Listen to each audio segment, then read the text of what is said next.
alumnos de instrumentación de quinto semestre. Vamos a continuar con la temática del capítulo 2. En esta sesión pues vamos a ver la parte final del capítulo, del capítulo número 2. Ya estamos cerrando la parte teórica. Vamos a posteriormente a ver una descripción de la parte de práctica que nos quedó pendiente de ver en este periodo. En esta explicación que vamos a ver también aparte relacionado con la práctica, es acerca del manejo del controlador digital universal.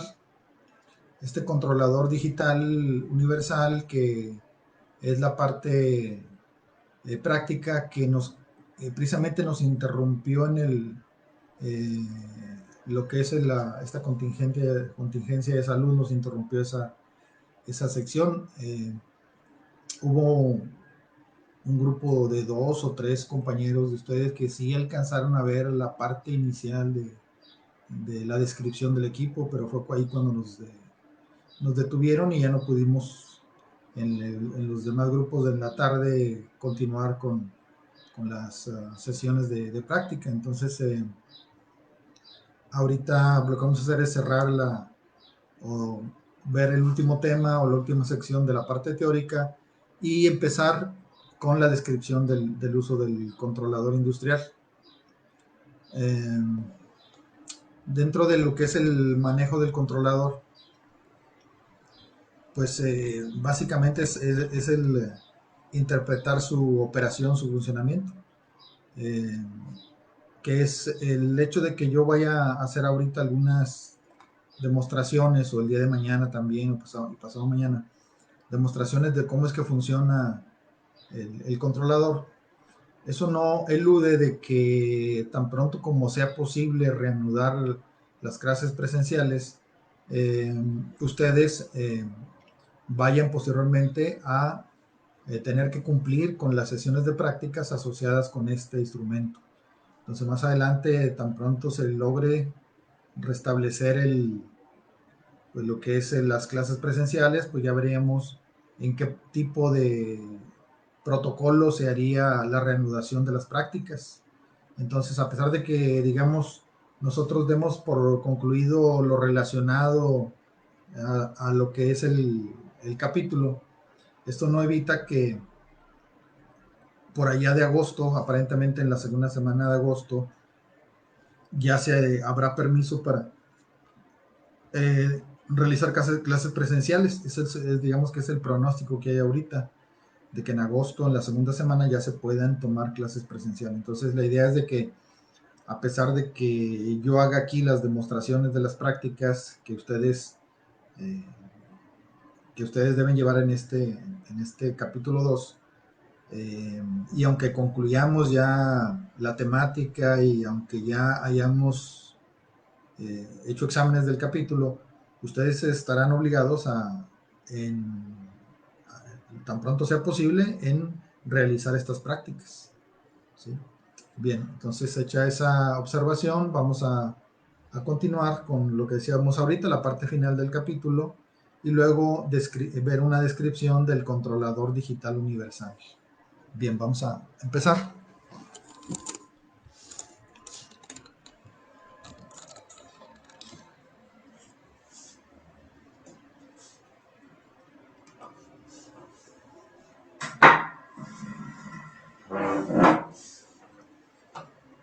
Bien, vamos a ver este resumen, ¿verdad?, de la parte final de la temática del capítulo, donde ya hemos mencionado o hecho referencia a estos ejemplos de lazos de control, donde empezamos por el controlador proporcional eléctrico simple, el control de lazo cerrado para presión, el control de lazo cerrado para flujo. Vimos una descripción del funcionamiento, la simbología sobre todo asociada con estos equipos y la interpretación de qué función cumple o qué función realiza cada uno de los instrumentos que forman ese lazo de control. Hablamos luego de lo que es un control para temperatura, también eso mencionábamos para el día de ayer. Luego también hablamos de lo que es el control en cascada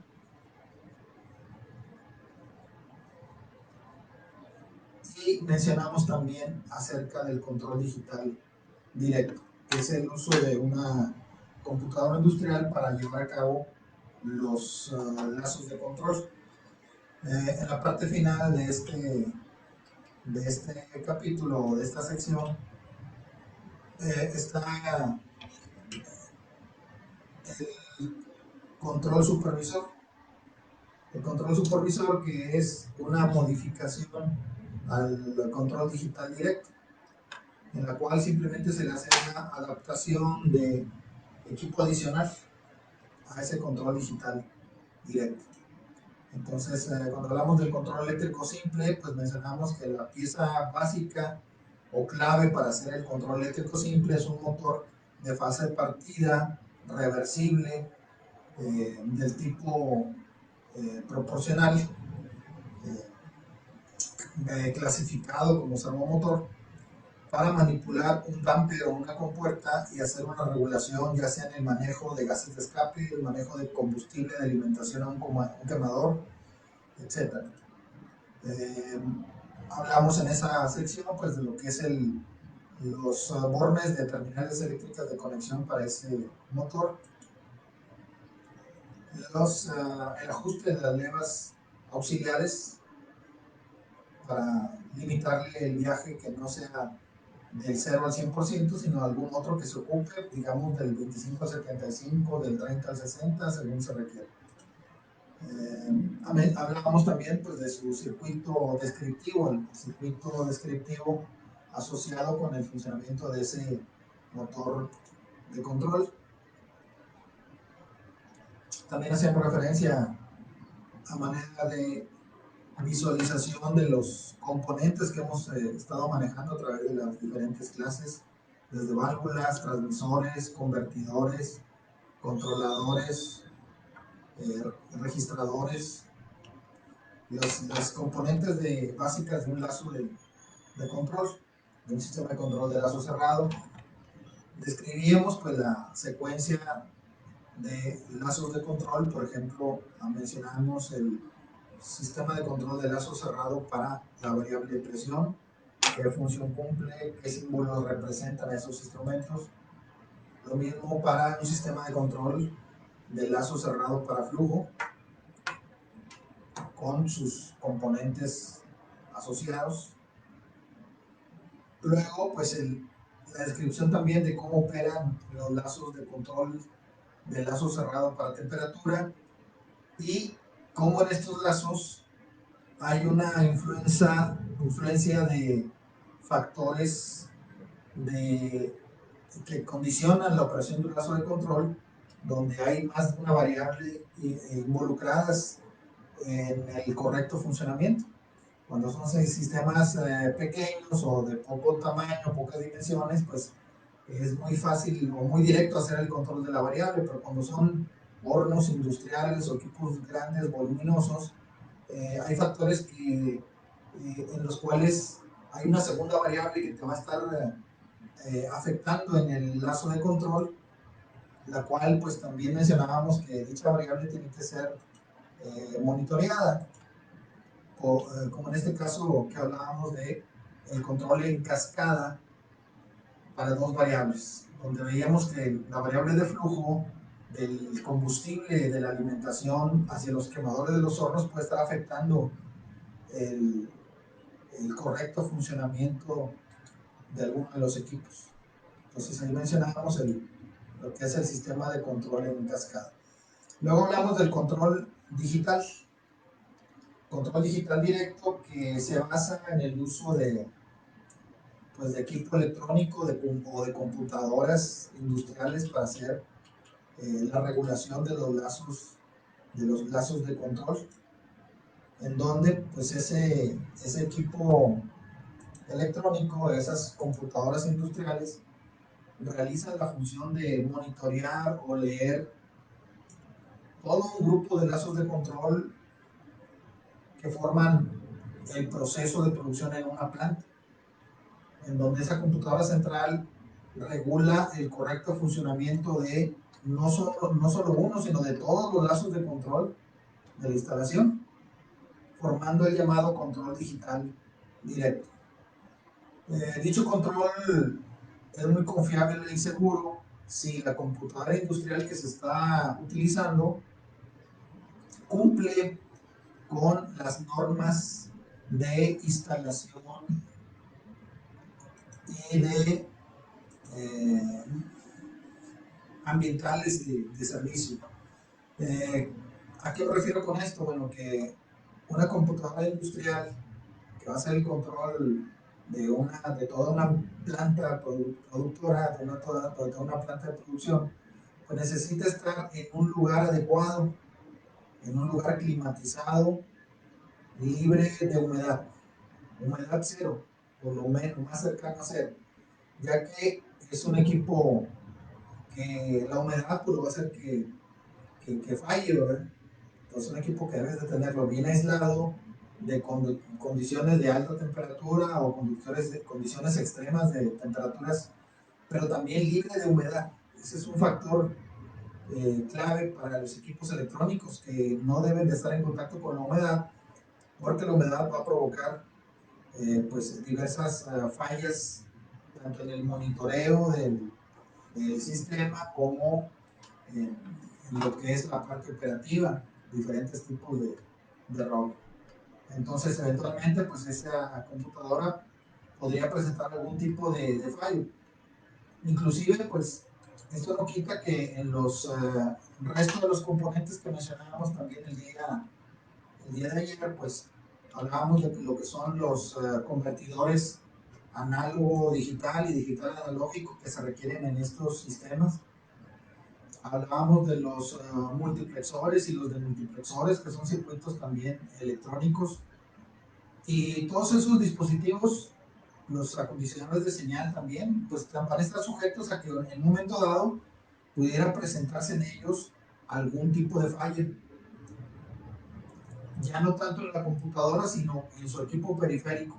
Convertidores, multiplexores, acondicionadores de señal, bancos de conexión de terminales, pudiera estar todo, o puede estar todo sujeto a alguna situación de algún mal funcionamiento. Entonces, el sistema debería estar preparado para soportar ese tipo de anomalías y dependiendo de la delicadez del producto que se está fabricando, pues necesitar un equipo auxiliar a poder respaldar el trabajo y la tarea de la computadora industrial. eh, en donde pues digamos que el sistema va a requerir del soporte o de la ayuda de algunos otros instrumentos. Entonces, hablamos de que hay convertidores análogos, entradas análogas, entradas digitales o convertidores de señal, eh, multiplexores hacia la computadora industrial para poder realizar la tarea. Pero eventualmente pues se va a requerir equipo auxiliar. Y ese equipo auxiliar pues, va a hacer las tareas de respaldar el trabajo de control. Allí es donde entra en juego el controlador electrónico digital del que hemos eh, contemplado para las prácticas asociadas con estos lazos de control. Hay un controlador que va a estar eh, interconectado al sistema en una conexión en cascada, como la que mencionábamos anteriormente, para tener un doble controlador. Y ese controlador, pues, lo que va a hacer es formar un lazo de control tradicional con el proceso. Entonces, cada lazo de control que forma el sistema va a tener su propio controlador digital que haga la secuencia de control, que en un principio estará conectado como operación como set point remoto. Es decir, que el set point de este controlador lo va a ordenar la computadora central. pero en un momento dado, cuando se presente alguna falla en los periféricos de la computadora central, se puede switchar el controlador de modo de función remota a operación local. Y entonces el controlador trabajará bajo el set point que tenga configurado, que debe ser el mismo al que esté trabajando la computadora. Y entonces hacer una regulación como las que habíamos descrito en los ejemplos anteriores, formando un lazo independiente para ese proceso mientras se soluciona la falla en el equipo periférico que mencionábamos, ya sea en los circuitos multiplexores o en los demultiplexores, en los circuitos acondicionadores de señal o en los convertidores de digital a analógico o analógico digital. Y el uso de ese equipo auxiliar le da el nombre al control digital o le da una pequeña modificación en el nombre para convertirlo en un control supervisor. Eh, un control supervisor en el cual ese controlador digital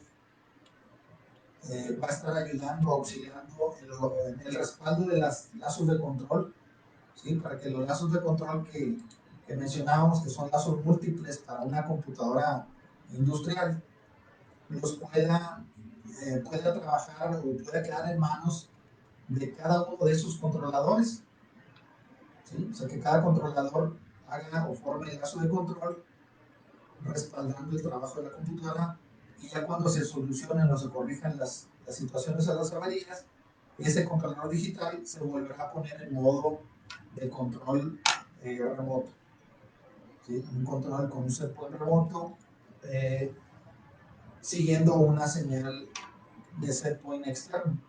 Pero siempre habrá un controlador digital así como estos en forma de respaldo para que el sistema de lazo cerrado pueda trabajar adecuadamente. Ese control digital universal pues es como el control que hemos seleccionado para las prácticas asociadas con este mes. Les mencionaba que algunos de sus compañeros ya alcanzaron a hacer algunas primeras pruebas con el equipo, pero digamos que ahí se interrumpió la secuencia de las clases. Entonces, nosotros continuaremos a partir de ahí, ¿verdad? Vamos a hacer algunas demostraciones de cómo funciona este controlador, donde la parte nueva para nosotros no es tanto el hablar de un controlador, sino que este tipo de controladores realizan su regulación de control o la acción de control la realizan con una fuente de corriente. Digamos que esa es la novedad cuando hablamos de este equipo. En lugar de hacer un control a través de una conmutación o switcheo de platinos o de terminales de contactos eléctricos abierto o cerrado, acá el modo de control para este instrumento es en forma analógica con una señal continua de variación de corriente de 4 a 20 miliamperes. Esa es la parte nueva para el manejo de este equipo y que precisamente es el equipo que se requiere para hacer el control supervisor, un controlador digital que te permita la facilidad de hacer la regulación del lazo por sí solo. Esa es la tarea que propiamente debe realizar ese controlador. Y ya para terminar, pues vamos a repasar el uso de la simbología de instrumentos en los diagramas de control. Cuando vemos eh, una imagen de símbolos, siempre vamos a asociar de que ya sea para electricidad, ya sea para electrónica, para neumática, para hidráulica, con dirección de parte de las materias que hemos estado viendo durante la carrera, siempre se acostumbra a hacer uso de simbología para, en forma abreviada, poder identificar la operación y el funcionamiento de los sistemas de control de un solo vistazo, que a simple vista puedas tú descifrar el cómo está funcionando algún equipo eléctrico, algún equipo algún equipo hidráulico, algún equipo neumático. Entonces, la simbología siempre es una herramienta fundamental para poder leer en forma abreviada cómo está operando algún sistema en cualquier campo de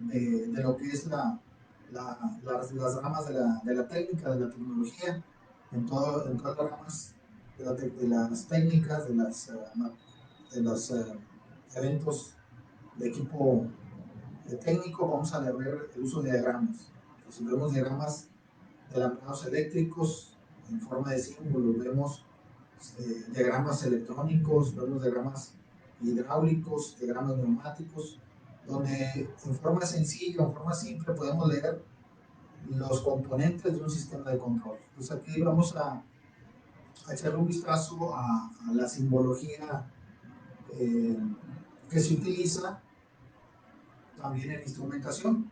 Ya hemos visto varios diagramas de estos y vamos a ver aquí una nomenclatura que se utiliza también de manera común, ¿verdad? Donde típicamente eh, las indicaciones de los diagramas de la instrumentación están basados todos al idioma inglés, ¿sí? Entonces esa es pues, la característica de la simbología que vamos a ver en instrumentos. Aquí, por ejemplo, vamos a iniciar por la parte superior del diagrama, donde hay una línea discontinua con dos rayas que representa que ahí va instalado un componente. En ese componente pues está manejando el símbolo de que hay una brida de un extremo y hay una brida del otro extremo de donde está ese componente. Y luego salen dos líneas hacia un segundo instrumento que está en la parte inferior.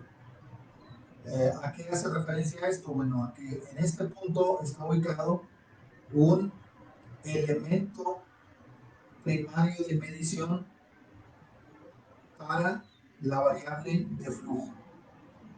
Ese elemento primario de medición para la variable de flujo opera, según esta simbología, bajo el principio de la presión diferencial. Quiere decir que ese elemento es un restrictor para flujo. El restrictor para flujo se diseña en varios tipos. Podemos tener dentro de esos restrictores, como lo hemos visto por allá en el semestre anterior, cuando tocó ver específicamente la temática de la medición de flujo, si recordamos, pues ahí hablamos de la placa de orificio, hablamos también de la tobera, hablamos del tubo de Venturi, que son elementos primarios para la medición de flujo o restrictores de flujo para el método de presión diferencial, que son dispositivos que al colocarlos en la tubería de proceso provocan el efecto de disminución de la velocidad del caudal e incremento de la presión en la zona de llegada. Y en la zona de salida de ese elemento primario, pues va a ocurrir de que la velocidad del fluido de proceso se va a acelerar, pero su presión va a disminuir. El efecto resultante es que va a haber una presión antes del elemento primario de flujo y va a haber una presión diferente después del elemento primario de medición de flujo. Va a haber una diferencia de presiones. Entonces, esa diferencia de presiones es lo que va a detectar el transmisor para flujo. Y este transmisor para flujo, representado aquí, es un transmisor de flujo que va a leer las dos presiones en forma simultánea. Y aquí vemos pues la representación de las literales que representan esto, ¿verdad? Es un transmisor para flujo y estas dos líneas nos representa que es del tipo de detección de la presión diferencial. Es un transmisor para flujo o un transmisor en forma general para presión diferencial. Ahora, en ese símbolo vemos que hay una línea neumática de salida. ¿Qué significa esa línea neumática de salida? Pues representa que este instrumento tiene un cierto principio de operación, un cierto principio de funcionamiento. Veíamos también en la descripción del capítulo anterior, del capítulo 1, de que hay una cierta clasificación para los instrumentos transmisores. Existen diversos diseños, existen los transmisores de flujo, o en general los transmisores de diseño neumáticos, existen los transmisores electrónicos o eléctricos, de los cuales pues hablamos que hay una diversidad de esos transmisores. Entonces el que está representado en este caso, esta línea de salida neumática representa que es un transmisor de presión diferencial de tipo neumático. Y inclusive aquí vemos un punto con una indicación hacia llegada hacia el transmisor. Ese punto que está ahí representa que ese instrumento requiere de energía para trabajar. Es una alimentación de energía. Y ahora, ¿de qué tipo es esa energía? Pues aquí está especificado con una S y una A. Es la abreviación para Air Supply. Air Supply, que es el suministro de aire, la alimentación neumática. ¿Sí? Esta es la alimentación del instrumento, que típicamente para los instrumentos de presión, el Air Supply es de 20 P6, 20 libras sobre pulgada cuadrada, 20 P6. Y la señal de salida de control típica o la estandarizada para estos instrumentos es de 3 a 15 P6, la señal de control de salida. Entonces, esa señal de control de salida debe llegar hasta el instrumento controlador de proceso, cuya operación está descrita en las literales que vemos en esta zona,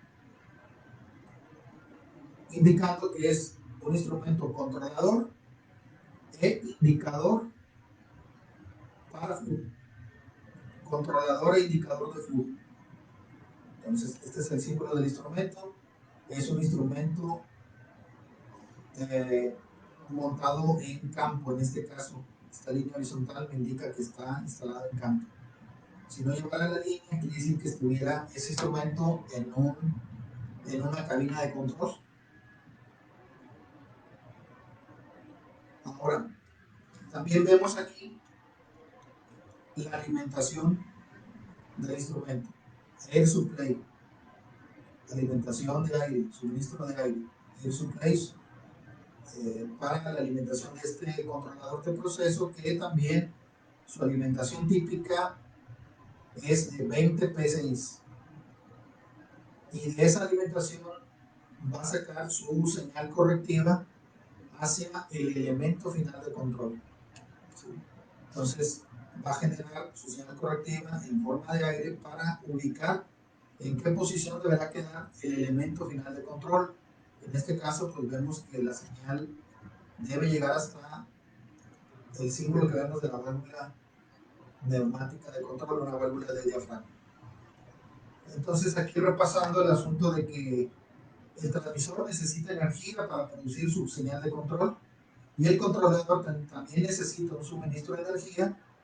En este caso, ambos suministros son neumáticos para que el controlador pueda generar su señal correctiva de 3 a 15 PSI.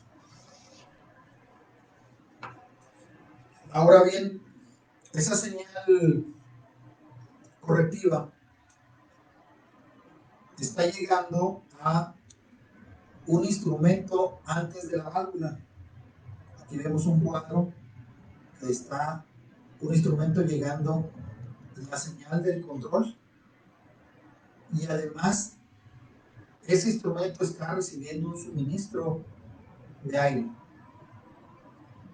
y de ese suministro de aire está dando o está proveyendo la señal hacia la válvula. ¿Qué instrumento es este que estamos aquí señalando? Pues ya este instrumento es con el que empezamos el capítulo donde hablamos de los posicionadores. Entonces, el instrumento que estamos representando ahí es un posicionador. Si recordamos la tarea de un posicionador, ¿cuál es la tarea de un posicionador? El posicionador tiene la finalidad de darle mayor potencia al actuador de la válvula, es decir, al diafragma, inyectarle más presión para que pueda desarrollar más potencia mecánica, más fuerza mecánica. ¿Cuándo ocurre esto? Bueno, esto ocurre cuando la presión dinámica del proceso, la presión en la tubería de proceso es muy alta, tan alta que bloquea el correcto desplazamiento del tapón de la válvula, ya que ese fluido de proceso hace palanca sobre el tapón y lo traba o lo bloquea parcialmente. Y entonces ocurre de que el tapón de la válvula no obedece al pie de, digamos, de la letra, la señal que viene del controlador. Entonces, si el controlador con 4 libras o arribita de 3 libras, 3.1, 3.2, 3.5, 4 libras, le está ordenando la válvula que abra, pues no va a abrir porque hay demasiada presión en la tubería y el tapón no se mueve. Y quizás el tapón de la válvula se empiece a mover hasta que ya lleguemos a 7 libras. Entonces, quiere decir que esa presión dinámica eh, hace que la válvula no trabaje de la forma correcta y necesita entonces la válvula de control un instrumento auxiliar que le ayude a despegar en el momento preciso su función de apertura o de cierre. Y el instrumento que le va a ayudar es precisamente el posicionador. La manera en que la válvula puede tener más fuerza, pues son dos caminos. Si recordamos la fórmula de la presión, eh, nos dice que la presión es igual a la fuerza sobre el área.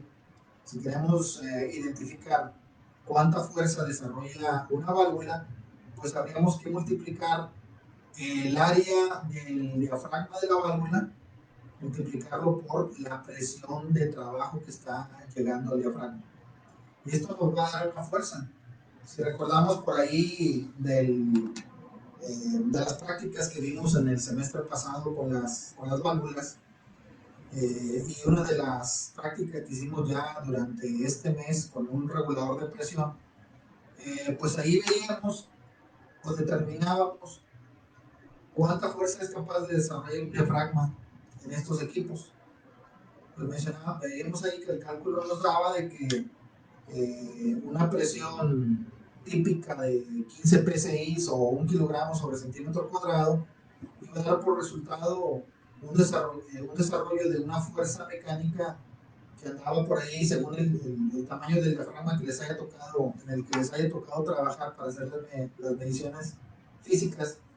Pues les puede haber tocado que el cálculo les dio 800 kilos a algunos, 900 kilos, 700 kilos, 900 kilos de fuerza en ese punto con una presión no mayor de 1 kilogramo por centímetro cuadrado.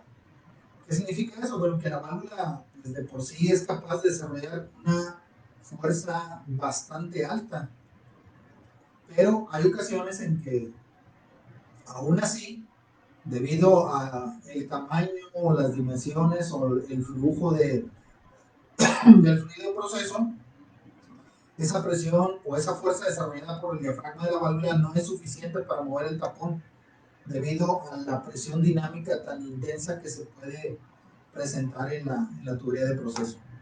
Y entonces mencionamos, bueno, para poder darle mayor potencia a la válvula, pues se puede quitar el actuador y poner a un actuador con un diafragma más grande, ya que eso aumentaría la fuerza de la válvula, aumentarle el área al actuador, pero eso sería poco práctico el estar teniendo que desacoplar el actuador del cuerpo de la válvula para poder lograr esto. ¿Cuál es la forma más práctica? Pues jugar con la otra variable. Fuerza es igual a presión por el área. En lugar de moverle al área, pues se le mueve la presión. Se le inyecta una presión más alta, provista por el posicionador. Ese posicionador, si vemos aquí en el diagrama, va a tener una alimentación neumática, air supply, de una presión de mayor intensidad que la que tiene el controlador a su servicio. Un controlador, su alimentación es de 20 libras y el posicionador va a tener alimentaciones que pueden andar en 40, 60, 120 PSI según el diseño. Entonces podemos tener posicionadores que tengan disponible un suministro de aire alto. Y cuando llegue la señal de control hacia el posicionador, el posicionador lo que va a hacer es abrir un pequeño carrete de señal de aire de esta misma alimentación que tiene, desplazarlo cuando llegue la orden del controlador y empezar a abrir un escape hacia el diafragma. Entonces, la calibración de ese posicionador puede dar por resultado un control eh, con rangos diferentes hacia el diafragma. Entonces, si el controlador, por ejemplo, le manda una señal de 6 libras, el posicionador puede empujar una señal de aire hacia el diafragma que en lugar de ser de 6 libras puede andar, digamos, en 10 libras. Y que puede ser de que cuando la señal deba ser de 9 libras del controlador, el diafragma ya está recibiendo una señal de 15 libras. Entonces, esa es la tarea del posicionador, de que conforme llega la orden de control, que sabemos que es de 3 a 15 PSI, el posicionador va a estarle abasteciendo el diafragma de la válvula una presión más alta. Y entonces podría ser en ese momento que el rango de trabajo para ese controlador, en lugar de ser de 315 PSI, sea, digamos, de 7 a 21, para un caso particular. Pero en otro lazo de control, con otro tamaño de tuberías, con otras presiones de tuberías, pues puede ser que ahí el rango de trabajo de la válvula puede andar, digamos, de 10 a 28. Todo va a depender de la presión dinámica del proceso. Va a depender de eso la calibración que tenga la salida del posicionador para poder cumplir con la orden del controlador, que con 315 te está dando la orden hacia la válvula de abrir y cerrar. Son los límites de trabajo, de 3 a 15 es la orden que llega aquí. Si es un sistema donde las presiones dinámicas no son tan intensas, la señal del controlador pues, puede ir directo a la válvula, como mencionábamos también en las primeras clases. Puede ir directo a la válvula, pero en ocasiones, debido a las condiciones de la presión dinámica del proceso, se requiere el uso del posicionador, que le va a inyectar más presión al diafragma para tener la respuesta que se requiere, para desarrollar la fuerza y vencer las sumas de las energías que tiene que vencer la válvula. Como mencionábamos, pues la válvula tiene un resorte que tiene que ser comprimido para que la flecha se mueva. Y también tiene unos empaques en el cuerpo de la válvula llamados estoperos, que es para que se evite la fuga del fluido de proceso. Entonces son dos condiciones naturales de diseño de la válvula, más la presión dinámica de la tubería del proceso que va a estar incidiendo sobre el tapón o obturador de la válvula. Entonces ahí también hay otra fuerza que vencer. Entonces es la suma de esas tres fuerzas, las principales, digamos, que intervienen en el trabajo de la válvula, y las cuales tienen que ser vencidas para lograr hacer la regulación del fluido de proceso.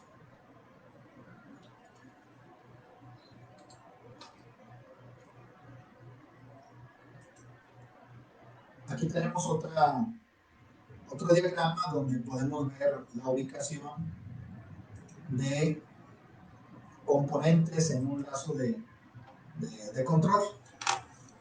Tenemos nuevamente como punto de partida un elemento primario para la medición de flujo, un elemento primario de presión diferencial.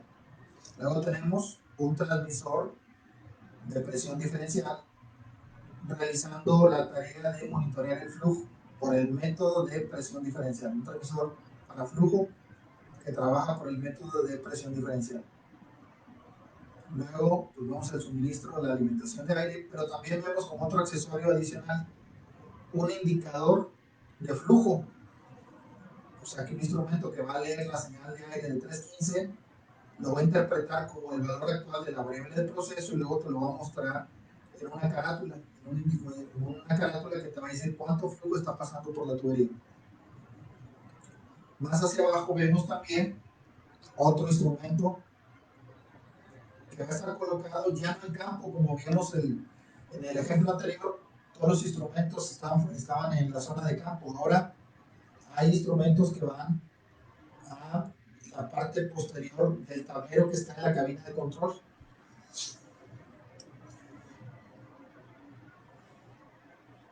Entonces ahí tenemos el uso de un instrumento adicional.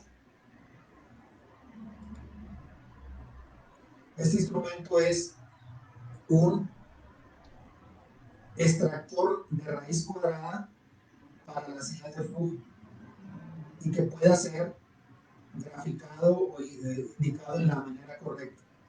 ¿Por qué es esto? Bueno, porque la señal que viene de control es una señal que está en forma lineal y el flujo, como hemos visto desde el semestre anterior cuando hablamos del flujo, es una señal que se mueve o que cambia en forma cuadrática. ¿Qué es eso? Bueno, es una señal que tiene aceleración y desaceleración.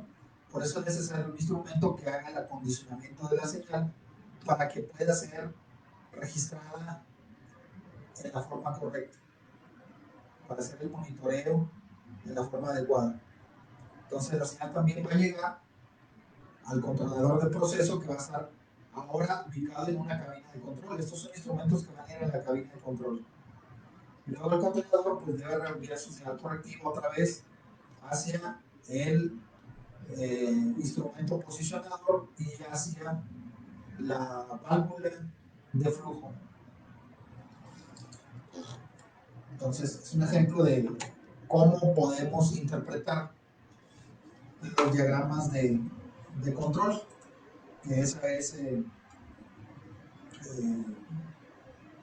una de las secciones asociadas también con este capítulo, saber interpretar la simbología de la función que realizan los instrumentos, porque es muy complejo ver componente por componente, ¿verdad? Es más fácil leer un diagrama que leer todas las piezas que forman a ese sistema. Bien, entonces vamos a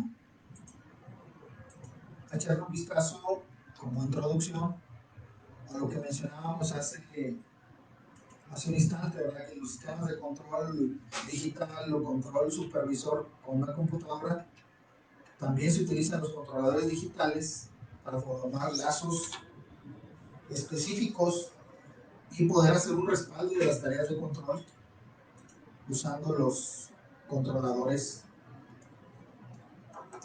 del proceso, controladores digitales en forma directa. Vamos a ahora eh, a monitorear cómo trabajan esos controladores.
Vamos a ver si ahí podemos observar pues lo que es el chasis de un controlador electrónico digital.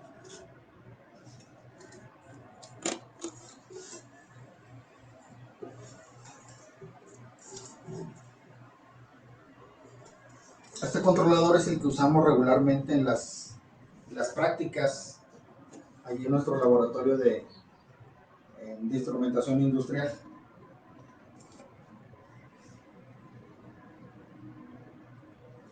Entonces ahí tenemos pues el chasis, digamos, del equipo, y pues al girarlo pues ya vamos a ver lo que es el cuerpo del instrumento, ¿verdad? Entonces en nuestro tablero de prácticas pues lo que hacemos es de que los bornes o los terminales de operación del controlador pues los cableamos hacia la parte de enfrente para poder hacer un mejor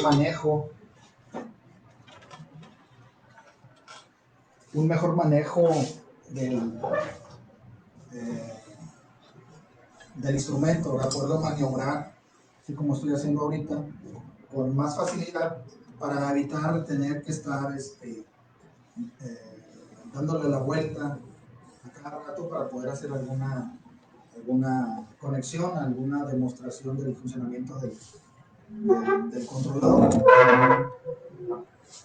Entonces ahí vemos que nuestros bornes de terminales pues los estamos llevando de la parte trasera hacia la parte frontal de nuestro tablero de prácticas, ¿verdad? Entonces aquí tenemos pues propiamente por lo que es los cables de alimentación de voltaje. Tenemos la zona de lo que es la llegada del sensor o el elemento primario de medición para el controlador digital, y tenemos la zona de la señal de la corriente de salida de la fuente de alimentación. Todas las referencias de la conexión pues están en el manual de prácticas, o en la mayoría de los casos en el chasis del controlador, ¿sí? Y en el chasis del controlador ahí vemos dónde están ubicados los bornes de conexión, ¿sí?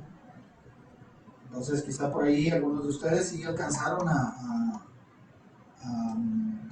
echarle un ojo, ¿verdad?, a esta descripción que estoy dando en este momento, que también la vimos ahí en el laboratorio de prácticas antes de que se nos viniera este asunto de la suspensión de las clases presenciales. Entonces ahí vemos los bornes de conexión, ¿sí? Ahí está descrito la conexión de las terminales que tenemos en estos puntos. Y entonces en el controlador lo que se hace es traernos los bornes de las terminales, traérnoslos hacia el frente del tablero y poder así hacer la conexión del controlador para hacer nuestras prácticas. Entonces acá hacia el frente del tablero pues ya tenemos marcado dónde va el voltaje de alimentación, tenemos marcado dónde vienen los bornes de la corriente de salida en miliamperes.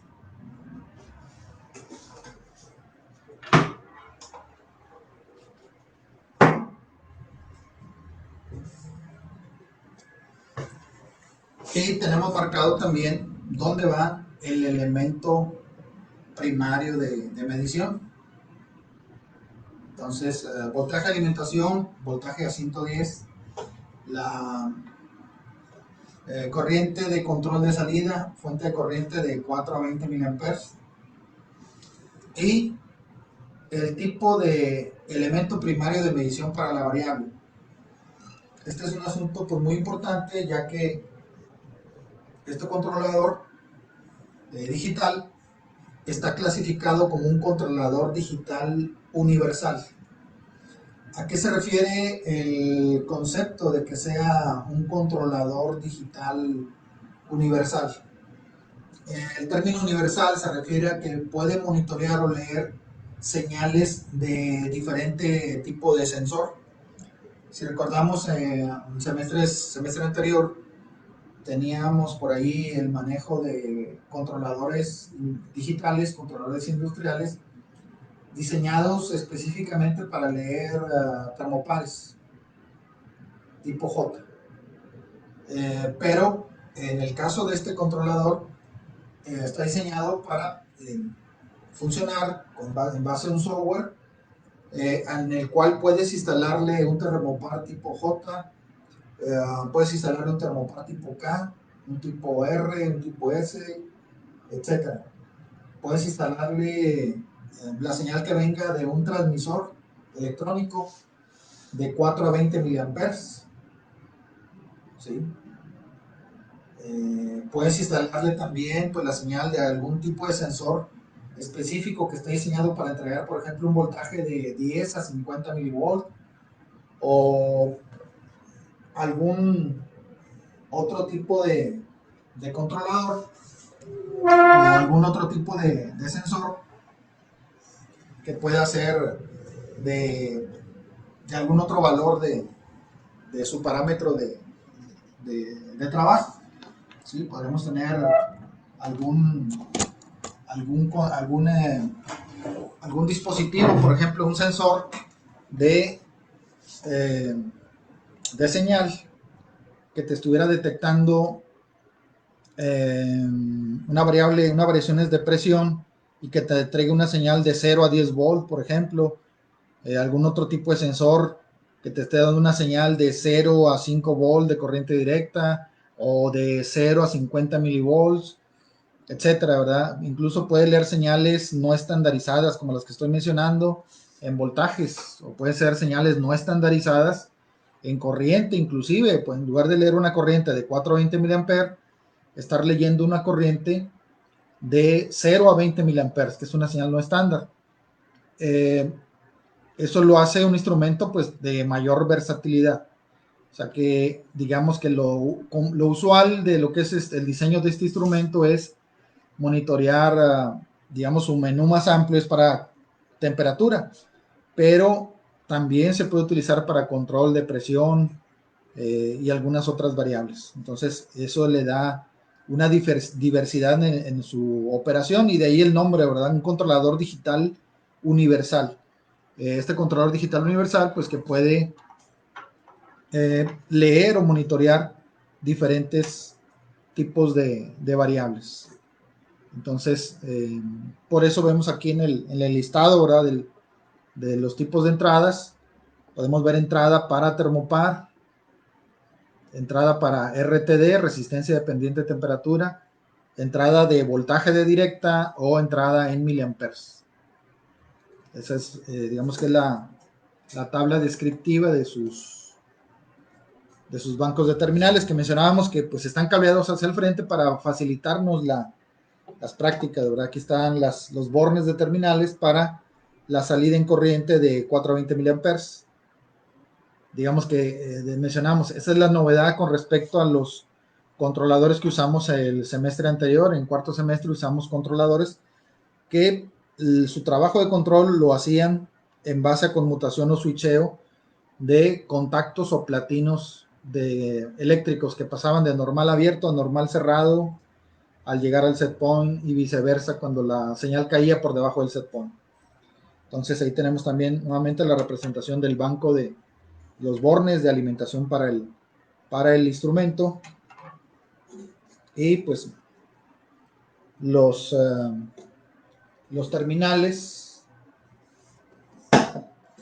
los pulsadores de operación o el teclado, ¿verdad? De operación para este equipo. Entonces, la siguiente parte de la clase pues va a ser encaminado a poder visualizar el manejo o funcionamiento de este controlador. Entonces, esa es la parte que toca ver en las próximas clases. En las próximas clases, pues ya lo que haríamos sería algunas pruebas demostrativas del funcionamiento del tablero, tal y como está contemplado en su manual de prácticas. Ahí hay que hacer la observación, ¿verdad?, de que estas prácticas, como les mencionaba, asociadas con este equipo, que es digamos, el equipo central de este mes, tienen que cumplirlas ustedes también más adelante, ¿verdad? Ahorita, digamos que la parte de práctica la veríamos aquí en estas demostraciones, pero que también ustedes deberán realizar tan pronto se reanuden las clases presenciales. Entonces, ese es el objetivo. Entonces, aquí vamos a ver, siguiendo el manual de prácticas, la temática, ¿verdad? La temática asociada con el funcionamiento de este equipo. Y vamos a observar también por ahí, pues, el modo de control, cómo interpretar el modo de control, qué función debe estar realizando saber interpretar las señales o lecturas que nos está entregando el equipo o el instrumento. Básicamente, pues hay que recordar el asunto de que este equipo va a regular o hacer su tarea de regulación con la manipulación de una señal de corriente, una fuente de corriente eléctrica que es eh, la parte del control. Eh, y por eso, si recordarán, en, en el capítulo 1, cuando arrancamos el semestre, hacíamos énfasis en el manejo y la calibración de un instrumento llamado transductor o convertidor de corriente a presión, que esa es la herramienta que va a ser el enlace o que debe ser el enlace de la salida de esta fuente de corriente hacia el elemento final de control típico, que es la válvula neumática de control, la válvula de diafragma. Entonces, esa es la, pues la sección de ir formando el lazo de control, ¿verdad? Un sistema de control de lazo cerrado, que esa es la meta al hacer uso de este tipo de controlador, al hacer uso del transmisor electrónico, al hacer uso de los termopares, enlazarlo con el convertidor de corriente a presión y luego hacia el elemento final de control, que es la válvula, y poder hacer una regulación automática. Bien, pues entonces ya a partir de mañana, pues lo que haremos será concentrarnos en el manejo de este controlador digital universal. Entonces ahí tenemos lo que les mencionaba, pues los bornes de conexión para el instrumento, los cuales les mencionaba, pues están cableados de la parte de atrás, cableados hacia el tablero para que salgan hacia el frente y evitar estar haciendo esta maniobra que estoy haciendo ahorita, evitar hacerla en la práctica de estar moviendo continuamente el controlador. Una vez que tenemos identificados las terminales, pues es simplemente hacer uso de ellas, ¿verdad? Entonces, aquí están las terminales, están ubicadas ahí en su práctica aparece la identificación de dichas terminales para hacer la conexión. Entonces, esas terminales ya cableadas al frente, pues nos facilitan el manejo del equipo. Entonces, hasta aquí terminaríamos la, la sesión de hoy y mañana pues ya arrancaremos directamente con las prácticas demostrativas sobre este instrumento. Algunos me preguntaban también acerca de las materias complementarias. Vamos a tomar por grado de importancia, como ya lo hemos visto pues desde que empezó el semestre, por allá desde el primer mes de clases, que tenemos una materia complementaria también de mucha importancia, eh, que es el manejo de los PLCs. Entonces también terminando con la materia principal, que es instrumentación industrial, también vamos a ver un repaso acerca de la temática con el PLC. Entonces, por lo pronto, hasta aquí terminaríamos nuestro enlace, nuestra transmisión del día de hoy, y mañana vamos a continuar con las prácticas de tipo demostrativo. Si pueden tener a la mano también ahí su manual de prácticas de esta sección, ¿sí? Si lo tienen por ahí a la mano, si ya lo habían, bueno, de hecho la mayoría ya lo tenía, pues tenerlo a la mano. Algunas personas sí alcanzaron a hacer pues esto que estoy ahorita, esta explicación primaria, ya sí le alcanzaron a visualizar. Entonces vamos a continuar a partir de ahí. Vamos a ver ya las pruebas operativas de este instrumento. Entonces, pues hasta aquí le dejamos por el día de hoy y mañana continuamos.